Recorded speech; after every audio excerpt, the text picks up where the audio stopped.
అక్కడికి వాళ్ళని రీహాబిలిటేట్ చేయడం జరిగింది. రీహాబిలిటేట్ చేసినటువంటి గ్రామాలు ఒక్కసారి ఇప్పుడు పరిస్థితులు చూడండి. ఇది బొల్లింకలపాలెం. బొల్లింకలపాలెం అనేటువంటి ఒక గ్రామం ఒకప్పుడు ఇప్పుడు ఏదైతే భోగాపురం ఇంటర్నేషనల్ ఎయిర్పోర్ట్ నిర్మాణం అవుతా ఉందో ఆ ప్రాంతంలో ఉన్నటువంటి ఒక గ్రామాన్ని రీహాబిలిటేట్ చేసి అక్కడ ఆ గ్రామస్తులకు ఇచ్చినటువంటి కాంపన్సేషన్స్, అక్కడ క్రియేట్ చేసినటువంటి ఫెసిలిటీస్ని చేస్తే ఈరోజు అక్కడ ఒక కొత్త ఊరు మళ్ళీ ఈ రకంగా తయారైంది.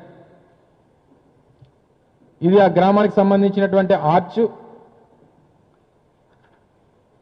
ఇది ఏరియల్ వ్యూ మొత్తం అంతా కూడా ఆ గ్రామానికి సంబంధించినటువంటి యాక్సెస్ రోడ్స్.